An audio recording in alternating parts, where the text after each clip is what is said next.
dinikahi oleh Nabi Ibrahim. Hmm. Siti Hagar dengan Siti Sarah. Sarah. Ya. Jadi dalam suatu kesempatan itu Abi pernah menjelaskan terkait ini Bunda, bahwasanya mengapa Nabi Ismail itu keturunan-keturunannya tidak layak menjadi nabi. Yang hanya berhak menjadi nabi itu hanya dari keturunan Ishak, Yakub, Israel tadi seperti itu. Nah, ini yang dikatakan Abi gitu. Sebelumnya Abi juga menjelaskan bahwasanya karena silsilah Hagar ini yang hanya sekedar budak seperti itu. Tidak seperti Sarah. Oleh karena itu, apakah memang Alkitab mengatakan terkait Hagar ini memang hanya sekedar budak gitu Bunda?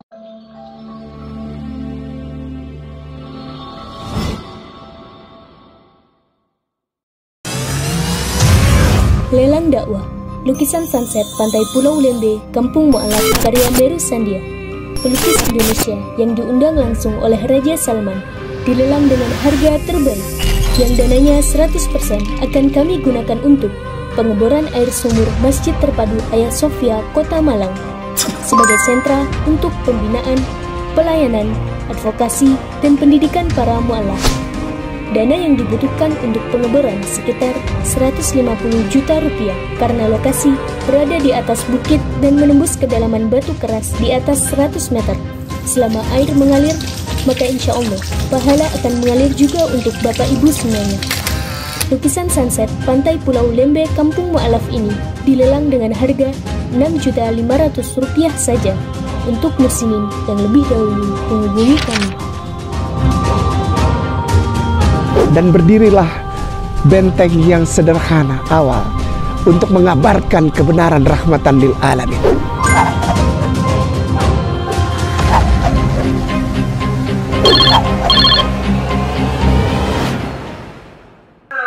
Bismillahirrahmanirrahim. Assalamualaikum warahmatullahi wabarakatuh. Waalaikumsalam warahmatullahi wabarakatuh. Innalhamdalillah nahmadu wa nasta'inu wa nastaghfiru wa na'udzubillahi min syururi anfusina wa min sayyiati a'malina may yahdihillahu fala mudhillalah wa may yudhlil fala hadiyalah. Asyhadu an la ilaha illallah wa asyhadu anna Muhammadan abduhu wa rasuluh, amma ba'd. Alhamdulillah, pada kesempatan kali ini via Zoom meeting kita bisa bertemu dengan Bunda Etika secara virtual.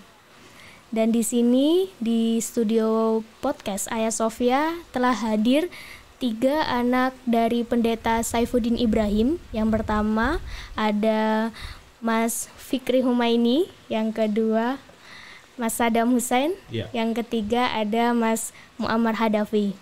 Assalamualaikum. Baik Bunda Etika, di sini materinya tentang pembekalan. Jadi nanti Bunda Etika memberikan pembekalan kepada kami terkait ilmu kristologi dan sebagainya. Begitu Bunda. Baik. Ya. Baik Bunda, bisa langsung dimulai? Boleh. Silahkan. Assalamualaikum warahmatullahi wabarakatuh. Waalaikumsalam warahmatullahi wabarakatuh Bunda. Terima kasih ya sudah mengundang saya. Suara saya harus saya dirikan ini. Soalnya saya di kamar adik. Lagi di Tangerang ya. Biasanya datang. Iya. Saya duduk di kursi aja bentar. Kayaknya kalau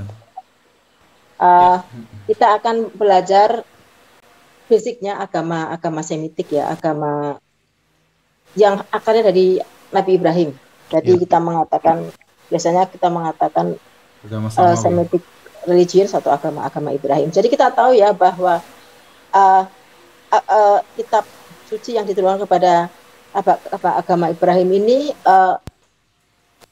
diturunkan sebenarnya kepada Taurat ya. Pertama kan ada Taurat, Zabur, terus Injil dan Al-Quran. Ya. Nah, kitab Taurat ini sebetulnya adalah kitab di dalam Alkitab sendiri, Alkitab Kristen kan sudah tahu ya kalau mas-mas semuanya ada Perjanjian Lama dan Perjanjian Baru. Ya.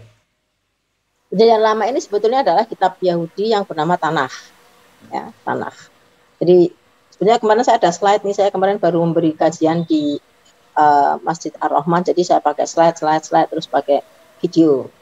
Ya. Nah, kitab dalam tradisi Yahudi ini, kitab Tanakh ini kitab suci mereka yang dipakai sejak dulu sampai sekarang, jadi udah beribu-ribu tahun. Namanya Tanakh, ya. Tanakh ini kemudian diambil, diadopsi oleh Kristen masuk dalam Alkitab menjadi Perjanjian Lama. Dan Perjanjian Lama ini, tapi hanya bedanya gini, kalau Tanakh ditulis dalam teks bahasa Ibrani, teks asli bahasa Ibrani, kemudian kalau Perjanjian Lama dalam berbagai bahasa. Ya. Kemudian Alkitab ini isinya berarti Perjanjian Lama dan Perjanjian Baru, ya, plus surat-surat dari surat-surat Paulus kepada jemaat di Korintus, jemaat di Galatia, ya, surat-surat Paulus kepada Petrus dan sebagainya, ini menjadi Perjanjian Baru. Nah, Tanakh Yahudi ini sebetulnya yang sekarang dipakai orang Yahudi. Ya, mereka, kalau kita melihat mereka kok kalau sembahyang seperti apa, menghadap tembok, ya. Kalau orang kan ini orang Yahudi kok kalau sembahyang menghadap tembok. Sebetulnya tidak menghadap tembok, ya, karena itu bait suci mereka, ya. Yang sudah dihancurkan oleh tentara Romawi dan sisa bagian tembok barat. Jadi istilahnya kayak Ka'bah, ya, dulu kita sebut dengan Baitul Maqdis, ya, mereka menyebutnya dengan Bait Hamikdash. Nah, orang Yahudi ini adalah dengan Tanakh ini isinya tauhid. Jadi kitab Tanakh ini berisi tauhid. Orang Yahudi itu dengan orang Islam sama, mereka memiliki tauhid. Jadi orang Yahudi ini secara agama, ya, Yudaisme, ya, itu mereka akan sembahyang, tempat yang boleh mereka sembahyang satu-satunya adalah masjid. Ya, jadi kalau mereka nggak ada sinagog, mereka ke masjid, gitu kan.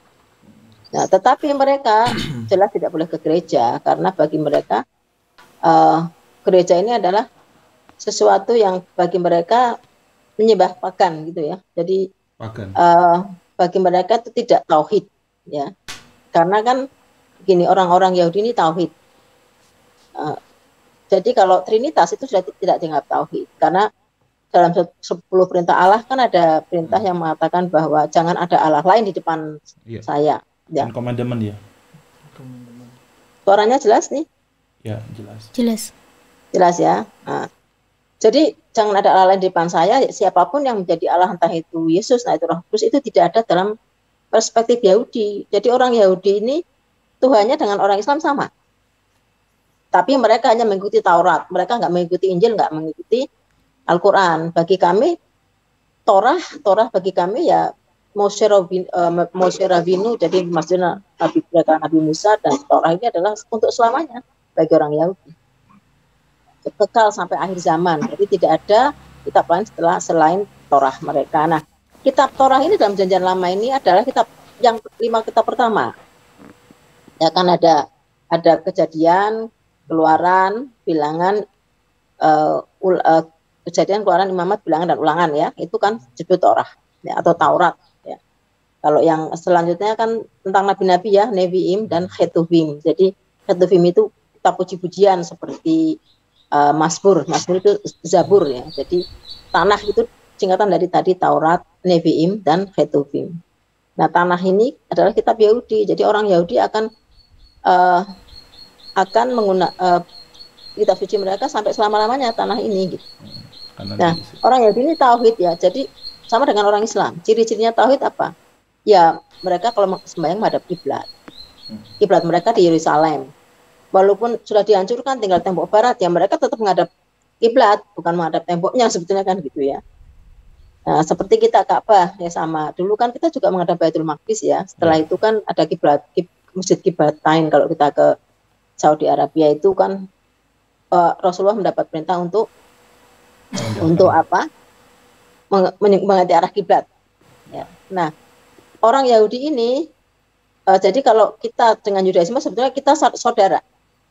Mereka Bani Ishak, kita Bani Ismail. Maksudnya orang Islam dari Bani Ismail. Kalau orang Yahudi kan dari Nabi Ishak, ya. Nabi Ishak kemudian punya anak Esau dan Esau dan Yakub, Nabi Yakub atau Yaakov mereka menyebutnya. Yaakov ini nama lainnya adalah Israel. Jadi keturunan Israel ini, Bani Israel ini yang diberi Torah ya sampai sekarang. Nah, jadi kalau saya ikut kajian Sabat ya, kalau ikut di sana sebagai Muslim, saya silakan untuk sembahyang, nggak masalah, kan Tuhan kami sama gitu kan.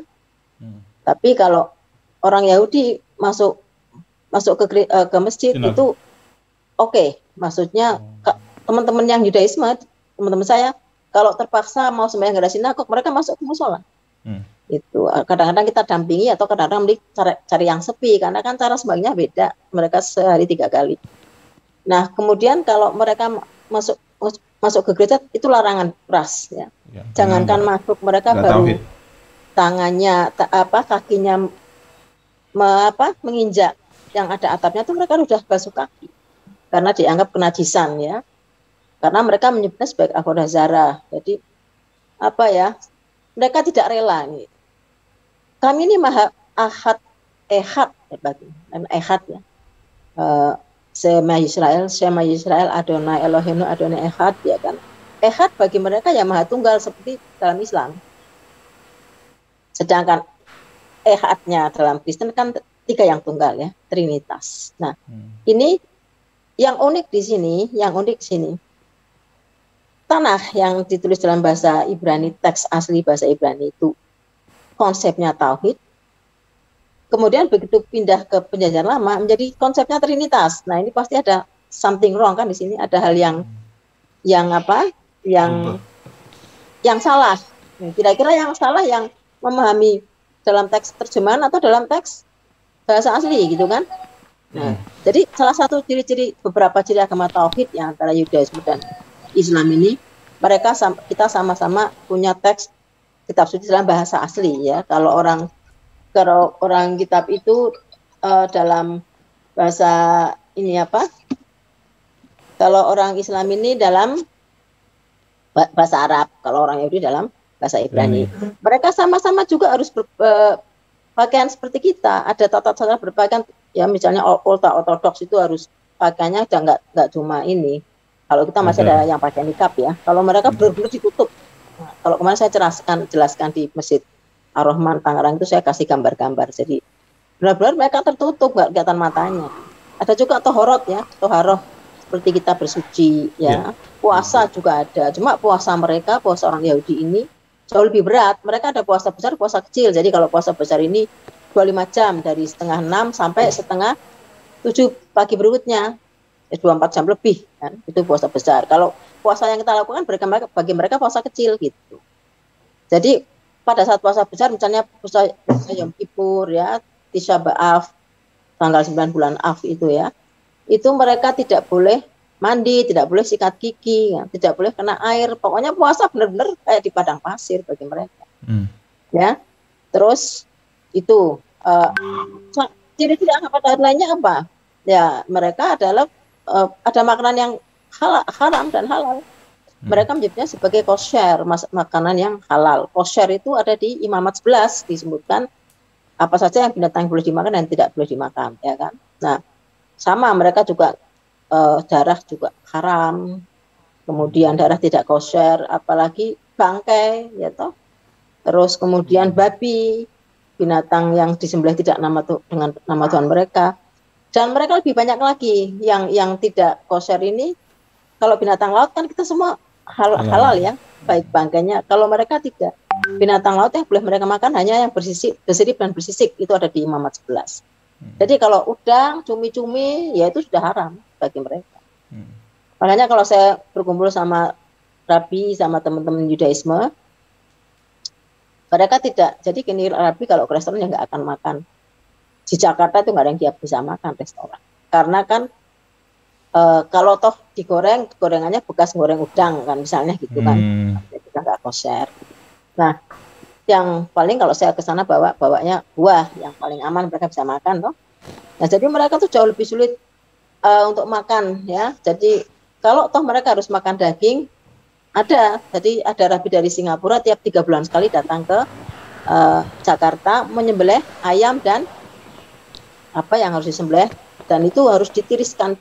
Jadi gini, dagingnya harus ditiriskan dari darah, karena darah itu nggak boleh seperti disebutkan dalam Imamat 17 10 sampai 14 ya, bahwa darah itu tidak diperbolehkan. Darah itu haram ya, bagi mereka tidak kosher sama dengan kita. Nah, sama kalau kita punya sop ya, misalnya sop di mangkok ya, sop di panci ya. Kalau semut itu kan juga tidak kosher. Kalau sop masuk ke semut, kalau kita kan cukup kita buang semutnya ya. Nah, kalau orang Judaisme itu harus dibuang semua, berarti sop yang di panci itu udah nggak kosher. Gitu. Jadi kalau kita melihat ajaran Judaisme itu jauh lebih berat dari kita.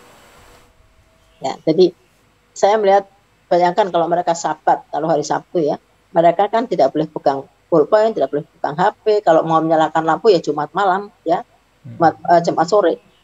Listrik sampai nggak diapa-apakan sampai nanti Sabtu berikutnya. Nggak boleh masak. Jadi kalau masak ya sekalian Jumatnya taruh di kulkas, tinggal dikeluarkan. Ya, dikeluarkan pun dalam keadaan dingin. Nggak boleh diangetin kan gitu. Karena Sabat kan mereka tidak boleh melakukan apa-apa. Ya. Bentuk pengkudusan ya. Ya, puasanya juga berat. Sembayangnya memang 3 kali ya.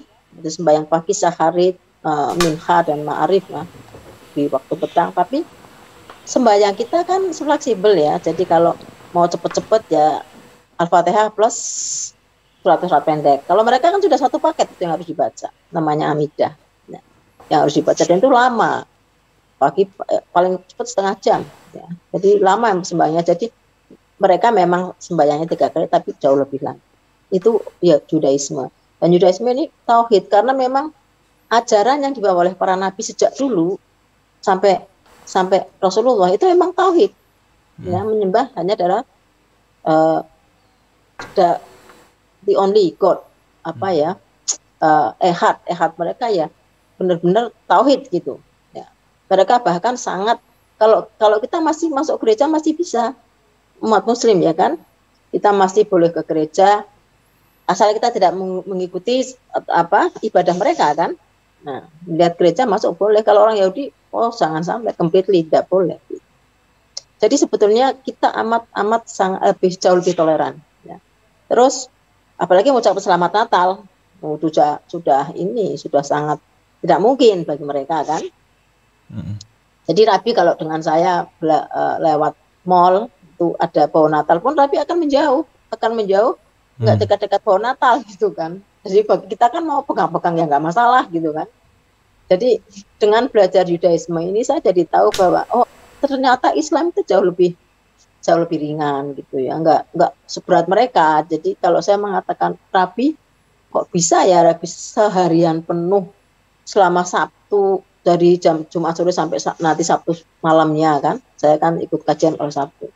Nggak ngapa-ngapa, nggak pegang HP, kok bisa ya? Kalau kita kan nggak betah, bagi dia ya itu adalah quality time kami dengan Hashem gitu.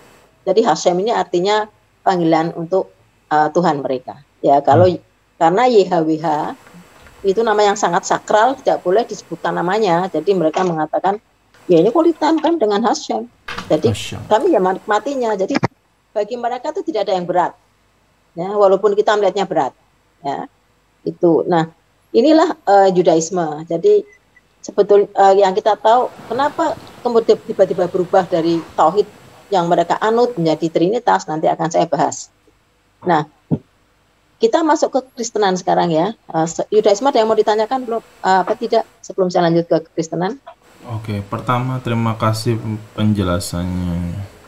Nah, berarti kalau misalnya Bunda Etika menjelaskan tentang Yudaisme ini, artinya ada urgennya di situ sebelum kita ke materi Kristen. Ya, ada urgennya, terutama gini, kita sebagai kristolog ya. Jadi saya kebetulan di Litbang juga, saya ada dua posisi ya di Ayah Center di Ayah Sofia ini kan saya koordinator di YPMA Tauhid, saya posisinya di Litbang, di penelitian dan pengembangan. Iya. Kamilah yang menggagas bahwa kita debat itu harus naik tingkat ke kritik teks, tidak ke teologi. Nggak masalah kalau yang baru awal belajar ke teologi. Maksudnya kalau ranah teologi gini, seperti kristolog lama, tapi itu tetap kita hargai karena itu basicnya kristologi ya. Jadi gini, Yesus Tuhan apa bukan? Bukan Tuhan, karena dia di Yohanes sekian Yohanes 17:3 mengatakan jadi bukan Tuhan. Ya, percaya dengan Allah satu yang benar dan Yesus yang engkau utuskan gitu kan. Nanti Kristen lagi menjawab, oh tidak. Dia Tuhan karena misalnya di Yohanes 20 apa berapa yang mengatakan oh Allahku, oh Tuhanku, Yohanes 28 apa. Ya kan? Kita masuk ke kritik teks. Jadi gini. Oh Allahku, oh Tuhanku sebetulnya itu kata seru gitu. Dari ini. Kalau saya kaget seorang yang kita anggap nggak ada ternyata muncul, ya Allahku, ya Tuhanku, kan bukan berarti dia ya Allahku, ya Tuhanku gitu kan. Nah, misalnya kemarin debat saya dengan pendeta, 2 orang pendeta itu kita membahas Yesaya 96. Ya, mereka mengatakan nubuat, kita mendiskualifikasi bahwa itu bukan nubuat.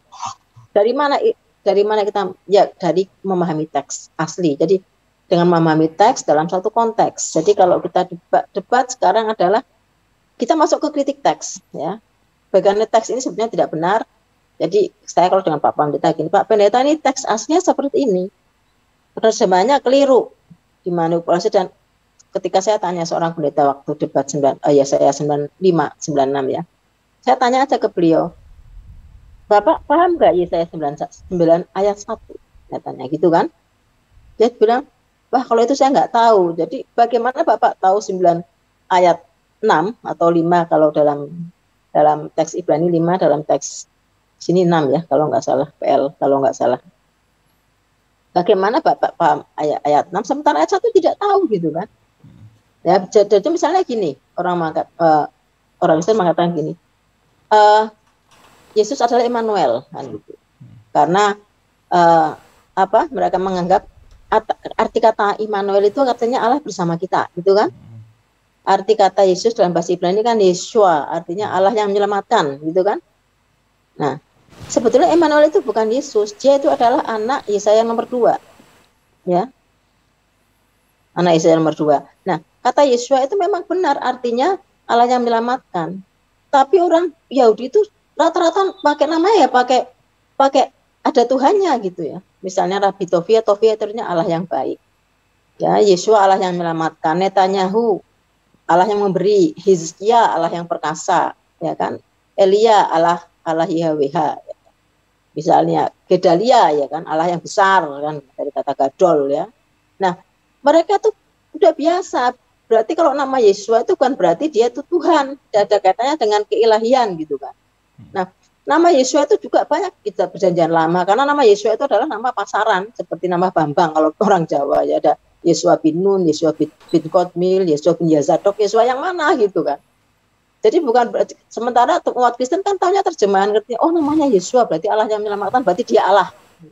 Padahal yang namanya pakai Allah itu udah jamak, orang-orang itu udah saat berkabrek, orang memang namanya pakai Allah rata-rata untuk menunjukkan bahwa dia ingin dekat dengan Tuhannya gitu kan. Sehingga Yesus, kita selain lihat di mobil-mobil belakang Immanuel, artinya Allah bersama kita ya. L itu berarti Allah, Immanuel ya kan. Dan mereka mengatakan ini adalah Yesus, namanya Immanuel. Bukan, Immanuel itu dalam kitab Yesaya itu bukan Yesus, karena Matius 1:23 kan seolah-olah itu adalah profesi ya, nubuat. Jadi banyak nubuat, ini loh nubuat Yesus bahwa dia akan lahir, seorang darah akan lahir kan gitu. Dan dia akan menamainya apa? Yesaya 14 itu Immanuel ya, artinya Allah bersama kita ya. Kalau nggak salah Yesaya 7:14 apa ya? Saya sudah lama sih nggak. Ya yang jelas gini. Banyak nubuat-nubuat yang orang Kristen mengatakan ya bahwa ini nubuat. Tapi dalam teks Ibrani itu bukan nubuat. Satu pun tidak ada nubuat tentang Yesus dalam teks asli bahasa Ibrani. Apa yang diberitakan di teks Ibrani? Ya, di Shemo Immanuel kalau nggak salah itu Shemo Immanuel ya, kalau nggak salah itu yang hampir sebenarnya istri Nabi Yesaya. istri Nabi Yesaya hamil anak kedua. Jadi mereka mengklaim bahwa perempuan ini mengandung, sebenarnya kan perempuan ini mengandung, bukan seorang perempuan mengandung gitu kan. Dan Yesaya ini kan hidup 700 tahun sebelum Yesus lahir. Pada saat itu dia sudah mengandung gitu. Ya kan, pada itu sudah mengandung. Nah, tetapi kalau kita ngomong dengan kita debat dengan kita cukup menunjukkan bahwa ini Yalat itu artinya Yalat Yulat ya, artinya Yalat Yulat, maksudnya Yalat Yulat itu anak itu sudah lahir gitu, anak itu pada saat itu sudah dilahirkan gitu. Jadi tidak mungkin kalau itu Yesus 700 tahun sebelumnya sudah lahir kan gitu. Nah, kalau lihat sekarang memang sudah lahir karena 2022 ya, tapi waktu itu kan Yesaya hidup 700 sebelum Yesus lahir gitu kan. Dan itu adalah yang mengandung istri Nabi Yesaya kedua. Jadi kata almah yang harusnya perempuan ini diganti dengan seorang perempuan gitu loh, seolah-olah seorang perempuan gitu. Jadi banyak sekali manipulasi terjemahan yang sebenarnya tidak ada profesi nubuat dalam kitab teks asli bahasa Ibraninya. Nah, karena itu Nabi mengatakan begini, saya ini sangat menghargai, meyakini tanah, ya, sama kita meyakini Al-Quran. Ya. Jika ada satu saja nubuat tentang Yesus, satu saja di kitab saya ini, detik ini juga saya masuk Kristen.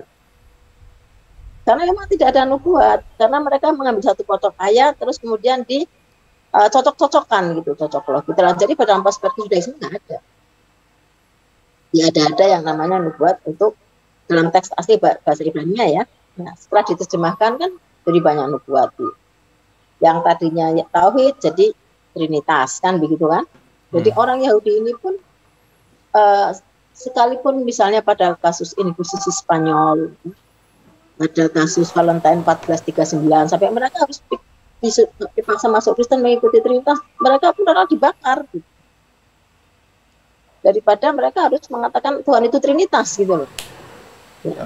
Jadi pada peristiwa Valentine 1439 di Salzburg itu kota di Jerman kalau nggak salah 2000 orang Yahudi dipaksa masuk Kristen. Lebih baik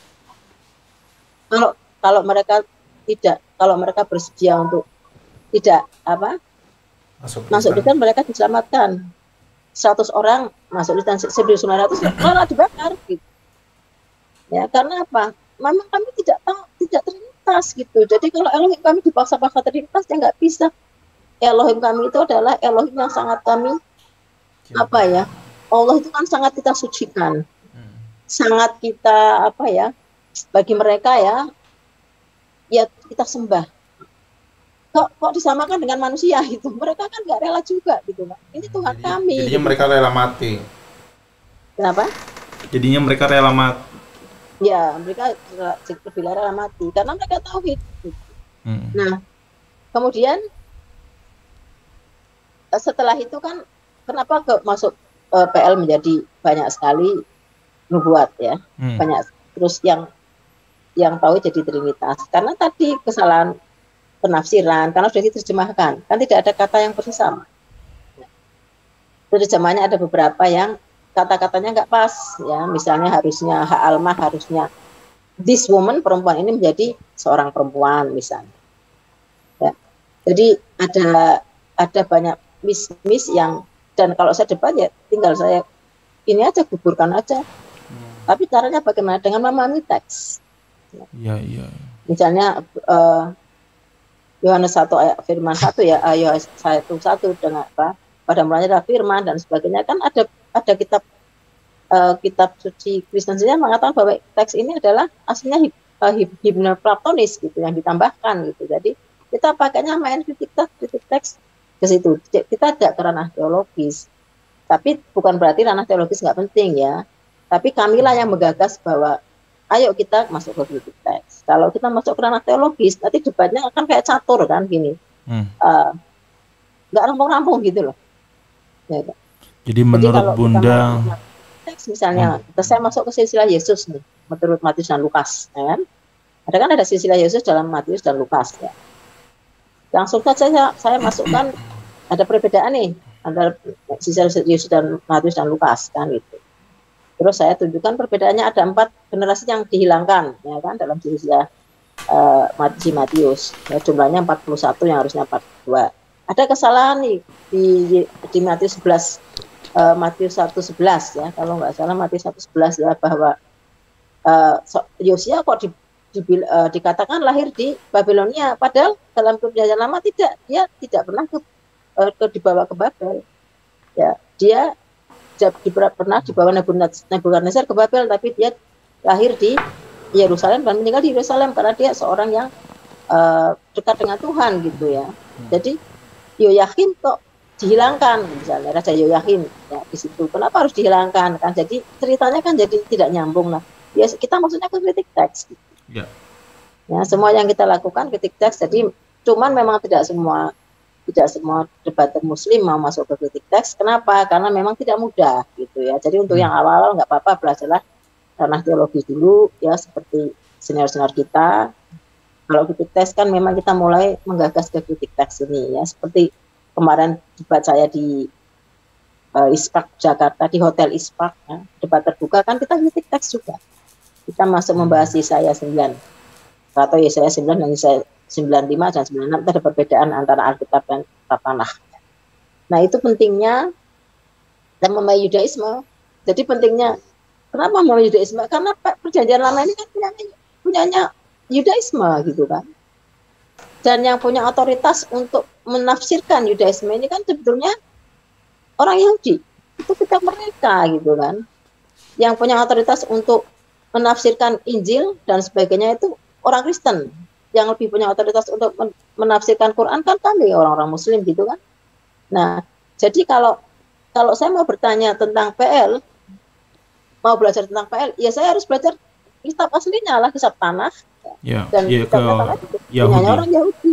Jadi orang Yahudi ini memang agama Yahudi, Yudaisme kan untuk Bani Israel ya, untuk Bani Israel, agama yang diberikan Allah memang Taurat untuk Bani Israel. Jadi ya bukan agama dakwah. Jadi kalau kalian bukan Bani Israel ya nggak perlu menjadi orang Yudaisme. Ya, Yudaisme sebagai agama ya. Jadi orang Yahudi ini 80% di Israel penganut Yudaisme. Ada nggak yang Kristen? Ada. Ada nggak yang Islam? Ada.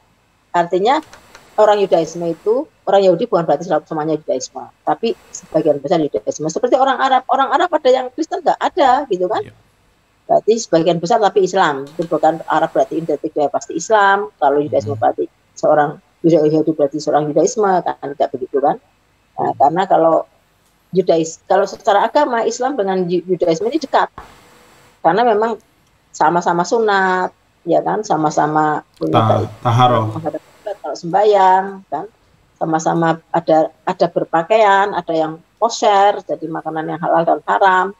Itu adalah ciri-ciri tauhid ya. Sementara akan berbeda dengan Trinitas ya, di mana tidak ada berpakaian misalnya, terus makanan halal dan haram juga tidak ada. Imamat 11 mereka apa yang ada di hukum Torah itu menurut penafsiran orang-orang Kristen ini kan terlalu berat. Dulu di Bait Suci semua kesalahan itu harus disembelih. Jadi memang pada zaman adanya Bait Suci itu Baitul Maqdis ya, itu ada di surat Maryam kalau nggak salah. Maryam kan dulu beriman di Baitul Maqdis ya.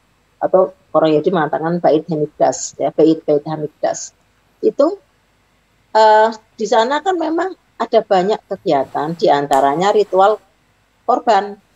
Korban dalam Yahudi sudah ada 4 macam ya, ada olah, ada syalamim, ada hatat, ada asyam ya. Yang 2 itu korban untuk syukuran, yang 2 itu untuk menebus salah.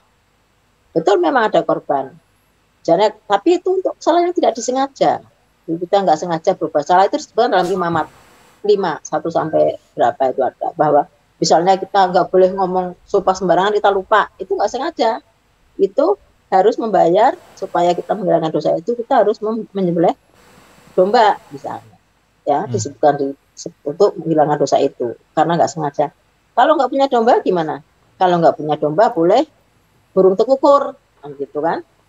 Kalau nggak punya burung tekukur, nggak punya uang, boleh dengan tepung Eva tepung terigu 10 Eva gitu, sekitar 3 kilo. Jadi artinya tidak harus berdarah-darah. Kalau dosa besar gimana? Dosa besar itu merampok, berbunuh, berzina dan sebagainya, itu ya harus dengan tobat, kayak puasa, kayak Nabi Daud puasa sehari enggak ya.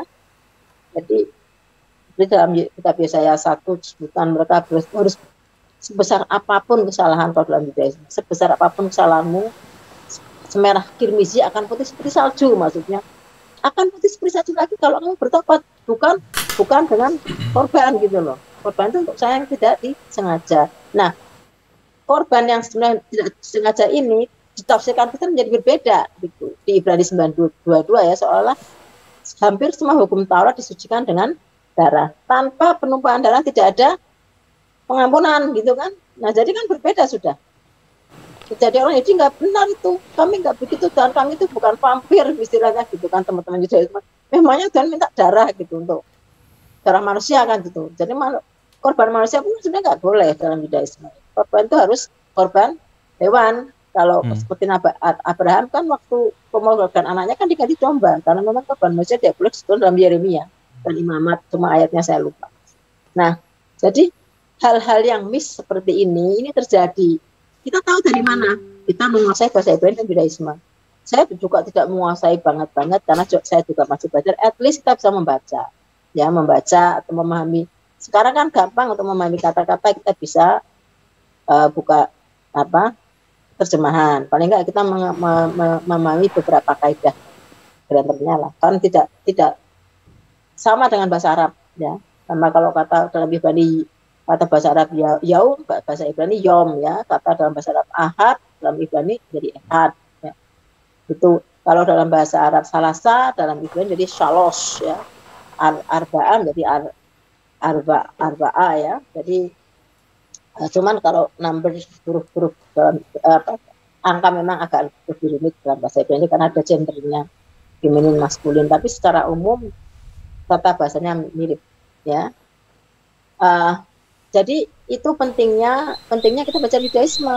Makanya semua kami menggagas selalu kita punya kurikulum Kristologi, ya, di YPMA Tauhid itu pasti ada kurikulum Yudaisme, ya, di mana memang saya memberikan pelajaran Yudaisme supaya kamu kalau mau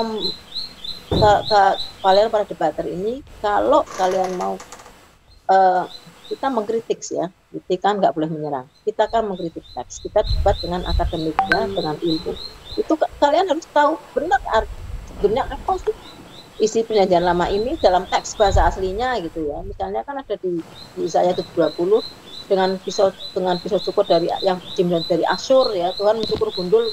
Misalnya Tuhan kok pinjam pisau cukur kan gitu, kalau nggak ngerti kan, nah, padahal itu maknanya bagus gitu kan. Nah, seperti misalnya dalam tradisi Islam kan Abraham menikah dengan Hagar dan Sarah, ya, kemudian menikahi Hagar budaknya kan. Kalau Islam budaknya, dalam tradisi Yahudi itu Hagar itu bukan budak, dia adalah seorang putri raja Fir'aun yang dititipkan pada Abraham. Kenapa? Karena dia melihat ketaatan Abraham pada Tuhan. Dia dititipkan anaknya supaya apa? Dididik secara agama dengan baik. Nah, Hagar ini karena putri raja memang cantik juga. Nah, Hagar ini diajar kalau kita mengatakan, ya, melahirkan Ismail. Ishak melahirkan Sarah melahirkan Ishak, ya. Dari Ishak ini lahir 2 anak kembar namanya Esau dan Yakub, ya. Nah, Yakub inilah yang alias Israel, karena memang orang Yahudi banyak nama alias. Namanya biasanya alias apa? Yakub alias Israel, ya. Itulah kenapa disebut dengan Bani Israel. Ini Bani Yakub ini adalah Bani Israel. Yang punya 13 anak sebetulnya dari 2 istri, Leah dan Rachel, ya. Dan budaknya Zilpa dan Bilha, itu punya 12 anak. 1 perempuan nggak dihitung. Jadi 12 suku Israel nih, ada Simon, ada Yehuda, ya, ada Ruben, yang penampakan Ruben, ya. Mau Simon, Yehuda, Lewi, Zebulon, ya, kalau nggak salah ada Yusuf, Benyamin, Gad, Asyur, dan Naftali, macam-macam. Nah, Israel ini kan sangat mengedepankan kesukuan, ya. Jadi kalau garis ayah itu menentukan dia dari suku mana.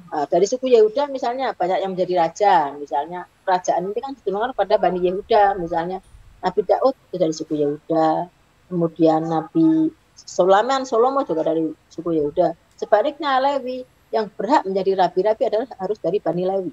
Nah, Bani Lewi itu siapa saja? Lewi ini kan mempunyai anak, ada apa? Dari keturunan Lewi kan ada lahir Musa, Harun itu kan. Dari Harun ke bawah kan ada lahir Zakaria, Yahya atau Yohanes ya kalau dalam perspektif Kristen dan Islam, terus Nabi Isa itu kan. Nah, dengan memahami Yudaisme secara mendalam, ya kita bisa kontak teks dengan mereka gitu. Kalau tidak kan ini nubuat. Yesus dinubuatkan dalam Matius 1:23 Yesaya 7:14 yang digenapi nubuatnya diarti dalam Matius 1:23. Baik, Bunda. Seorang anak telah lahir dan dia akan memberikannya nama Immanuel kalau nggak salah, Shema Immanuel ya kalau nggak salah itu. Nah, kita nggak tahu kan, kita iya saja toh. Ya, Bunda. Kalau kita sebelumnya mau bertanya. Yesaya 7 Bunda tidak bicara tentang nubuat. Dia bicara tentang perang Siro Efraim. Jadi perang Siro Efraim. Jadi perang Syria pada saat itu di Yesaya 7 itu pada saat itu kerajaan Yehuda ya diserang oleh kerajaan Israel Utara dan kerajaan Aram gitu. Oke, Bunda. Jadi ada yang mau saya tanyakan? Itu kita kan bisa memberitahu ini anak itu bukan nubuat, ini cerita sejarah murni kan. Kita bisa merekakan itu. Jadi tidak pernah mau bertanya Bunda sebelum lebih jauh. Kira-kira itu pentingnya kita belajar Yudaisme. Oke. Makanya sekarang saya banyak diminta untuk mengajari Yudaisme karena kebetulan saya ada sanad. Ya sanadnya saya belajar dengan Rabi kan. Diberi kesempatan lah sama Allah untuk belajar Yudaisme. Barakillah. Bunda mau tanya. Ya. Mau tanya.